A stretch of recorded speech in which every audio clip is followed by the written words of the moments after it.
Bonjour à tous, dans cette vidéo nous allons revoir quelques petits rappels concernant la modélisation, mais surtout concernant le snapping. Le snap, pour rappel, il se fait ici. Ici vous avez l'option de snapping qui vous permet de pouvoir choisir où vous voulez snapper votre objet ou comment vous voulez le snap. Le snap increment, c'est la grille qui va vous permettre de déplacer un objet d'unité en unité.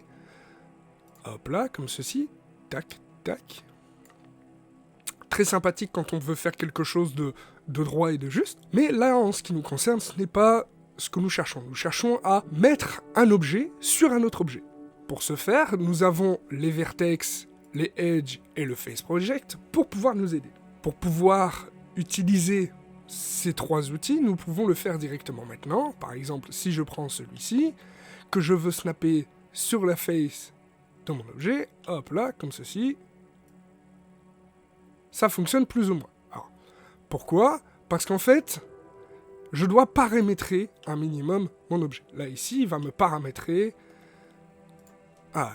au plus proche. Je veux utiliser le centre. Alors, voilà, en fait, voilà, là on le voit ici. Il va utiliser, là, du coup, le centre de mon objet, là où j'ai mon point pivot. Médian, il va utiliser le point médian entre le point pivot et la face.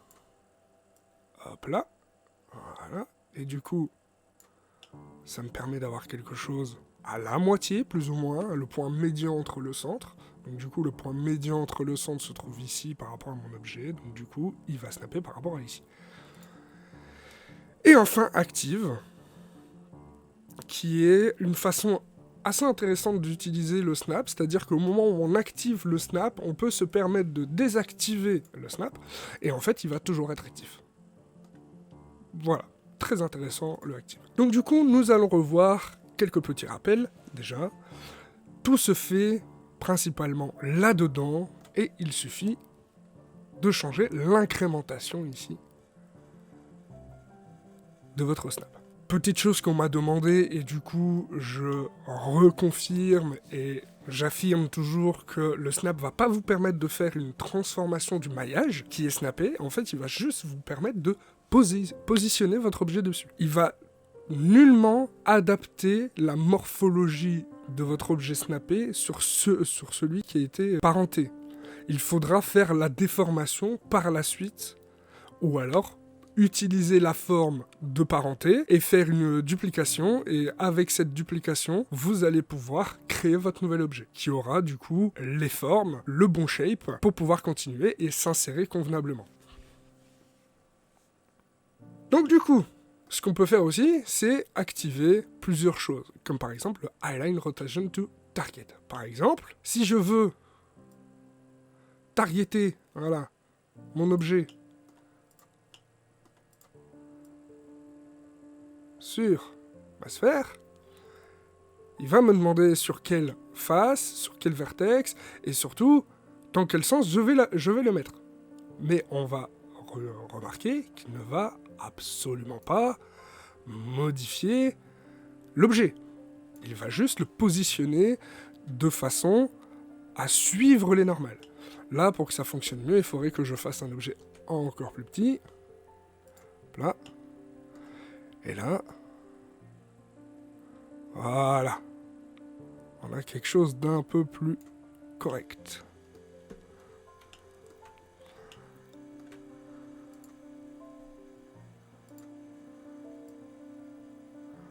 Voilà. Et si je me mets en centré, j'ai mon objet dans ma surface. J'aurai juste à dupliquer et à repositionner sur mon objet, et il va pouvoir se placer à l'endroit où je souhaite. Du coup, c'est pour ça qu'il faut penser à faire un objet avec une surface à l'intérieur qui pourra rentrer dedans. Au pire, si vous ne voulez absolument pas garder cette partie, vous pouvez faire un booléen pour pouvoir récupérer seulement la surface du dessus. N'oubliez pas le booléen. Ici, nous avons vu plus ou moins la façon standard de faire, qui est relativement rapide. Il existe un add-on qui s'appelle le Quick Snap,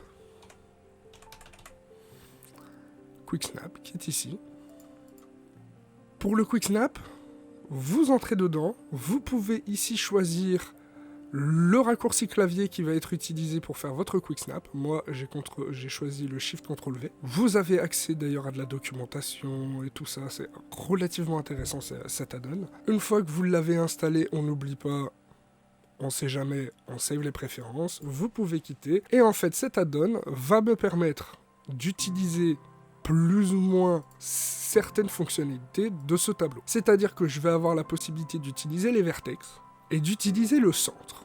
C'est principalement ça, les choses que je vais pouvoir utiliser. Alors, je vais Shift, CTRL, V. Voilà, je peux choisir ce que je vais snapper. Donc, soit une des vertices des faces, soit le centre. Donc, le centre de mon objet. Ici, je vais prendre cette vertice-là. Cette vertice-là, je veux la mettre sur cette vertice-là. Tac. Elle y est. Comme vous pouvez le voir, il n'y a pas beaucoup de fonctionnalités dans cet objet, dans cet add-on. La chose intéressante, c'est que ça fonctionne aussi bien sur des primitives que sur des courbes. Du moment que vous avez des vertices, ça fonctionne. C'est très intéressant pour des choses rapides à faire, mais pas pour des choses très complexes.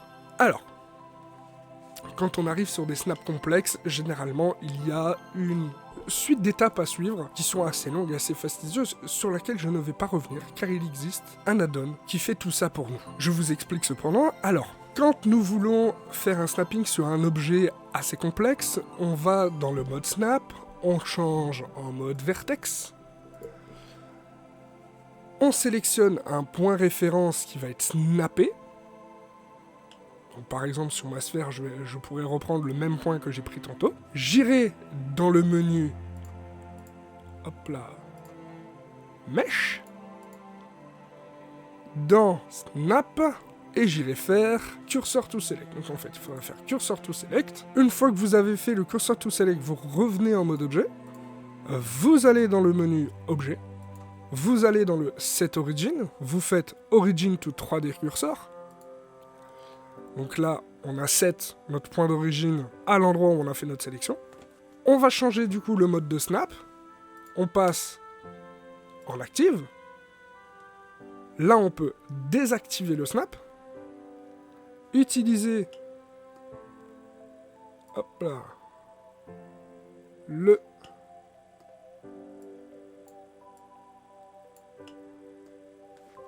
active. Et dès qu'on va être tout proche, voilà, il va commencer à se snap. Du coup, en fait, ce qu'on a à faire, dès qu'on est plus ou moins proche, hop là, plus ou moins, on fait dans le menu objet, Set Origin, et Origin to Geometry. Et en fait, du coup, là, il rechange votre zone de snap au centre, pour remettre le tout à sa place. Comme vous pouvez le voir sur certains objets, c'est assez déroutant, c'est assez complexe, c'est pas très au point encore.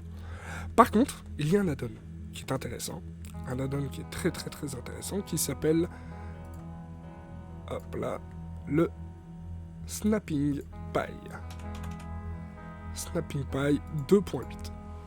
Alors, il se peut que vous ayez des petits soucis lors de l'installation de cet add-on. Je vous ai mis dans le support écrit comment rectifier ce petit problème. D'ailleurs, vous avez les liens si jamais ils ne sont pas disponibles dans la description de la vidéo. Vous avez tout dans le support écrit. Et du coup, celui-ci, il est intéressant parce qu'il va faire un truc sympa. En fait, il va modifier votre menu Shift S. Il est beaucoup plus fourni. Et en fait, ce menu Shift S va vous permettre de faire tout en quelques clics. Choisir les snaps aux sélections, revenir de snap curseur bord d'origine, et tout ça. On peut même enlever le snap. Petit add-on intéressant qui va vous permettre du coup de refaire tout ce que j'ai fait juste avant en quelques clics. Shift S, vous faites le Snap to Cursor to Select, Ensuite, vous revenez en Snap Selection to Cursor, et hop. Et ensuite, on n'oublie pas le Origin to Geometry ou le Origin to Cursor. Et là, normalement, vous avez snappé vos objets comme vous le souhaitez. On va pas se le cacher, la façon de le faire traditionnelle est beaucoup plus sympathique, beaucoup plus simple d'utilisation, si on prend bien en compte le fait qu'il ne va simplement que snapper un objet. Il ne va pas le déformer, il ne va pas faire autre chose, il va juste le snapper. Pour déformer votre objet, vous devrez utiliser un modifier, du coup, soit un modifier de simple déformation, de mesh deform, de skin wrap, tous ces outils de déformation pourront vous être utiles pour déformer votre modèle en fonction de ce que vous avez besoin. Bien sûr, il existe aussi les outils de déplacement et de déformation de modeling traditionnel en utilisant le Smooth Selection. Là, nous avons fait le tour du snapping, ça a été relativement rapide. On va s'arrêter là pour aujourd'hui et on reprend pour une prochaine vidéo.